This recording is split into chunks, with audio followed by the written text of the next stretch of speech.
In our first story, lawyers for some former ministers and members of parliament accused of taking double salaries, Victor Kojoga Daudu, is rejecting claims that the minority leader Haruna Idrisu placed a call to the president to intervene in an ongoing criminal investigation into the subject. The majority leader, Oseche Mensah-Bonsu, on Joy FM's Top Story, revealed that the minority asked the president to step in and help address the problem. Mr. Kojoga Daudu is, however, denying the claim. He told journalists at the police CID headquarters on Wednesday afternoon that the majority leader's claims were untrue. It is, I can tell you, it is not true. Anybody who spews that falsehood, it is not true. That the minority leader called that I don't have that instruction, that information. It is not true. I can tell you that anybody who wants to twist the facts can do so. Listen, it's quite misleading. It is. And I mean, for what I know, yes, I'm telling you that what he said, that he placed a call to the president. What I have, instruction I have, it is not true. It is not true. That is what I can say for now. I have asked you that go and do a duty and see how parliamentarians, ministers are treated, how they are paid. From 1993, go and look at it. Then let's have a discussion. Their appreciation of the fact is not as it is. That's our view. Their view is that if they see money coming from two different sources, then it means that you are being paid double. You are taking double. And we are saying that is not it. Legislature will pay you. Then when you are appointed and become a member of the executive will give you a top-up, an allowance. At the end of the day, they need to reconcile these two accounts. And when they reconcile these two accounts, take out your loans. Then you are paid. And who pays? Who reconciles the accounts? And who pays? Is it the parliamentarians themselves who? So no parliamentarian can tell you today that this is my salary or this is the arrest I'm expecting. Well, the minority leader, Haruna Idrisu, has also confirmed he had a meeting with President Akufo-Addo on the issue, but refused to disclose what transpired. A meeting with the President of the Republic, Nana Addo Dankwa, Wednesday, 11th April 2018, is a matter of public record. Joined the President's National Development Program, the Coordinated Development Program that he launched under the auspices of the Ministry for Planning. And therefore, for the record, there was a privileged side meeting between me and the President. I will continue to protect the sanctity of that conversation and that communication.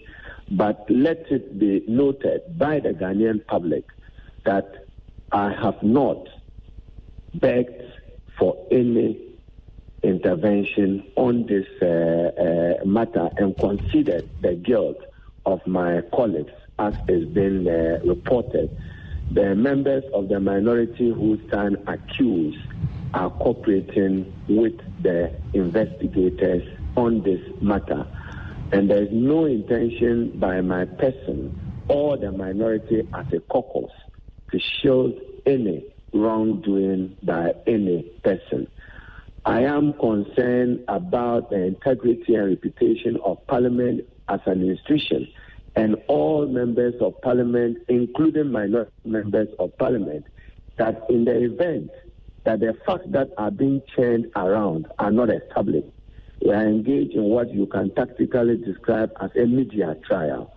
That is not fair within any justice system. And therefore, if the facts are not fully established and determined, we may damage the integrity and standing of the affected persons and the institution of Parliament. Therefore, my meeting with the President remains privileged. I'm unable to divulge to the public the matters that we discuss. From time to time, as minority leader, I'm part of the national leadership of this country. I will continue to engage dialogue with him. Meanwhile, one of the accused persons, Member of Parliament for Wa Central, Dr. Rashid Pelpuo, insists the charges against him were untrue. He described the additional emolument he received as a top-up and not double salary, as been alleged. I have been a Member of Parliament and was also a minister, and as a Member of Parliament I was paid a salary, and as a minister I was given some amount of top-up, and I don't interpret it to be double salary. And so I think that's essentially the system will correct itself, and we will get to know how it all goes. I won't answer any questions. Were you aware of the top-up? Yes. Were you aware of the top-up? I don't want to answer any more questions.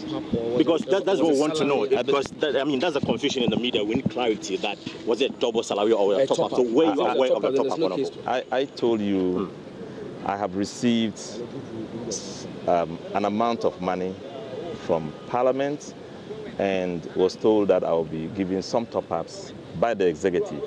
That top-up was paid, and that's payments from Parliament was also made. And it's been the case all along. I mean, if you are a Member of Parliament and you are elevated to a minister, they pay you from Parliament and they also pay you from the executive. So that is what I know. It's not anything new. But Honorable, we know that you need to forfeit one, either Parliament, through Parliament or through the President. I'm saying that it's a top-up, topping up what you are supposed to get to make up for your full earning. And we'll discuss this extensively on AM Talk. We're going to have guests in the studio. Abraham Amaleba is a legal practitioner, member of the NDC and its legal team. And we have Andre Japames, a member of Parliament for 2nd D, but also a legal practitioner. But let's move on. 3 former officials of the Social Security and the National Insurance Trust, SSNIT, they've been cautioned on the charge of willfully causing financial loss to the state by the Economic and Organized Crime Office, EOCO.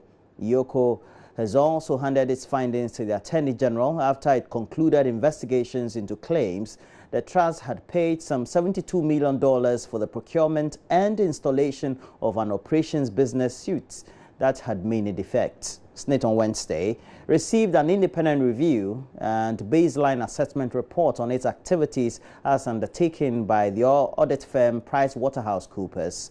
Board Chairman of SSNIT, Dr. Kwame Adokofoɔ, told the news conference that SSNIT former Director General Ernest Thompson and 3 others were likely to be prosecuted by the Attorney General. There's more in the following report. The task handed PwC by SSNIT was to audit the activities of SSNIT starting from 2016 to March 31, 2017. It covered IT review, internal controls assessment, HR functions effectiveness, and an independent financial review. PwC found that the initial contract sum of $38 million for SSNIT's ICT strategic plan ballooned to $199 million. As at close of the audit, SSNIT had paid $147 million of the amount. On the controversial OBS system, PwC stated that the project team signed off certain key milestones, even though the corresponding contractual requirements had not been deployed. It also established that payments had been approved for change orders, which were already included in the contract. The auditors are therefore making a recommendation for SSNIT to pursue the vendors for possible refund of monies in some instances. Company Secretary of SSNIT, Gifty Anand, announced that some former officials had been indicted by EOCO as a result of their role in execution of the contract. 5 suspects were arrested, and they are Ernest Thompson, former Director General of SSNIT, Mrs. Juliet Hassana Kramer, CEO, PBS, John Hagan Mensah, former OBS Project Manager, Caleb Kweku Afaglu, and Thomas Samson Owusu. However, 4 of them have been cautioned. These include Ernest Thompson, Mrs. Juliet Hassana Kramer, John Hagan Mensah, and Caleb Kweku Afaglu. After investigations, the office preferred charges of willfully causing financial loss to the state. SSNIT board chair Dr. Kwame Adokofoɔ assured contributors SSNIT was prudently managing their money. He further stated that EOCO reports had been forwarded to the AG for action. this document is from Yoko. We are not pushing anything under the carpet. We are working very seriously. If the figures you want, and in due course we'll have them. So don't think the SSNIT is conniving with anybody. No, Yoko has gone over, and the report we have from Pricewaterhouse is quite similar to the report we had from Yoko. So that side has been taken care of. What Pricewaterhouse is doing is trying to up the game so that management will be better, human resource management will be better, investment management will, they are trying to help us manage the place better than before. But so far as criminal activity is concerned, Yoko has already dealt with that. It's not clear when the Attorney General will commence work on this matter.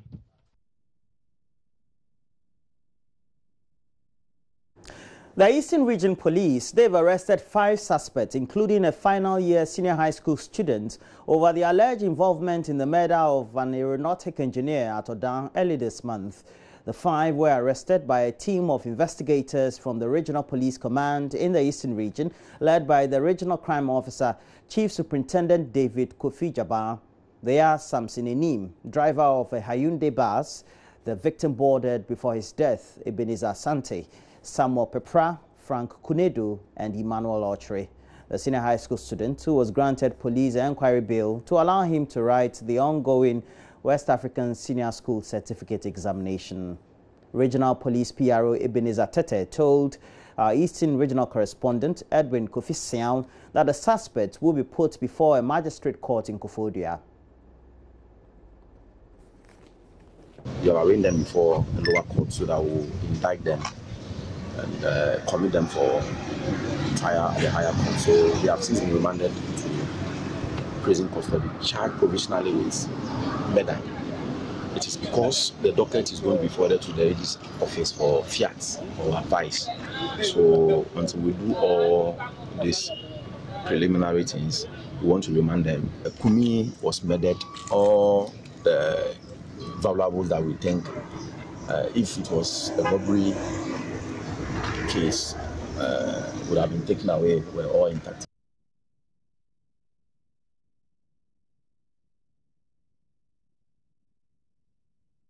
Some prominent personalities who hail from the Esujamain district and other stakeholders in the area are expressing concern over the falling standards of education in their various communities, especially the performance of candidates in the BEC. Available statistics already indicate that only 4 students scored aggregate 6 in the 2016 examinations, while only 2 scored same from the government schools in 2017 examinations from the entire district. The situation, according to stakeholders, is a worrying one, which demands urgent measures to mitigate the problem. Maxwell Kudako has more in the following report.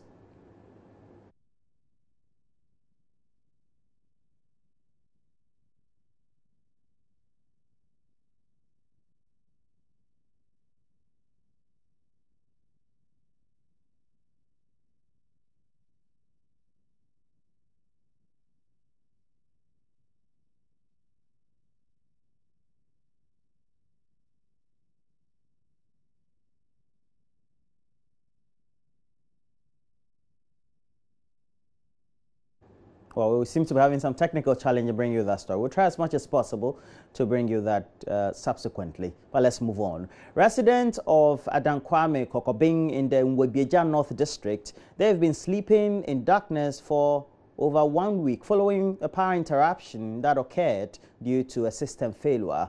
The situation has since grounded artisanal and other businesses, including poultry farms and cold stores, to a ground. Ohimin Teria visited the community and has come through with the following report. Affected residents say a transformer serving the area caught fire following an explosion. Only one transformer serves domestic and commercial consumers in that peri-urban community. Growing energy demand means overload of the 100 kVA equipment, which breaks down frequently. Some residents had to run for cover when the transformer caught fire last week, followed by a loud explosion. Alhaji Abukari is an affected resident. These peasant people living here trying to make ends meet and not being able to make ends meet just because somebody is refusing to do his job. Because at least we know within 24 hours, electricity is supposed to be installed, no matter what it is. But 8 good days, this area has been with that light. I'm putting on record, 8 good days. If they want, they should challenge me, because I have my records there. So what can we do to fix this problem? I think the ECG must be up and doing. A visit to the community reveals business activities have come to a halt as owners idle about in bitter lamentation. This cold store operator was forced to dispose of several cartons of fish and meat which had gone bad. So, me cold store na meton cold store na and now na be the doom light in be 8 days to 4 days na nam say. We have been without power for 8 days. The fish and the meat started going bad on the 4th day. I have no option but to dispose of them. We continue to endure it despite assurance from ECG to restore power. Here I am with huge debts to settle.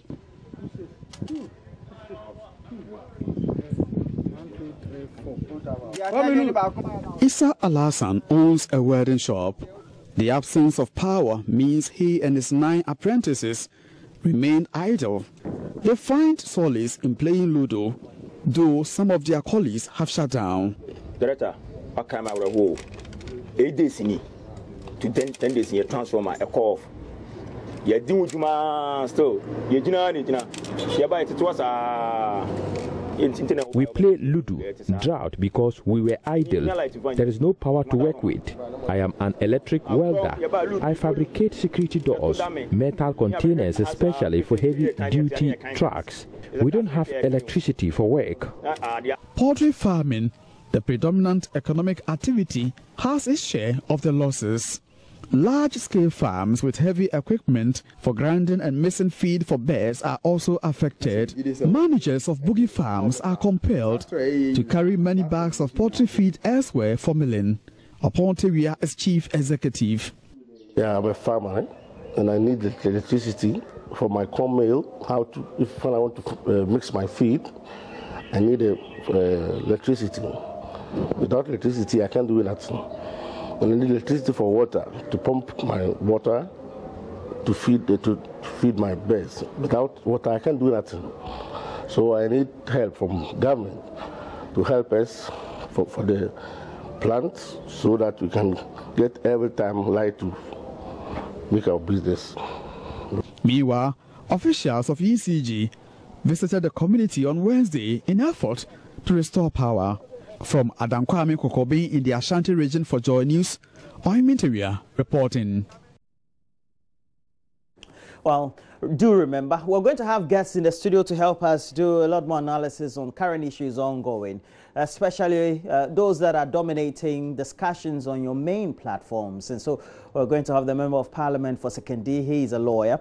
Andrew Japamesa is going to be here. He will be here with another lawyer, member of the NDC as well, Abraham Amaleba. So we'll be discussing a lot more things that we can keep going for the next few hours. We also are talking on Tech Thursday, an application that enables you to get to identify sort of energy that you need as far as we're concerned. But we'll be doing the review of the newspapers. Myself, Mama View Sabwaji, she's already in around the corner. So we'll be looking at the newspapers, not only the top dailies, but we'll get to myjoyonline.com and the rest of the various online portals. Please do stay on. We'll be right back with all these.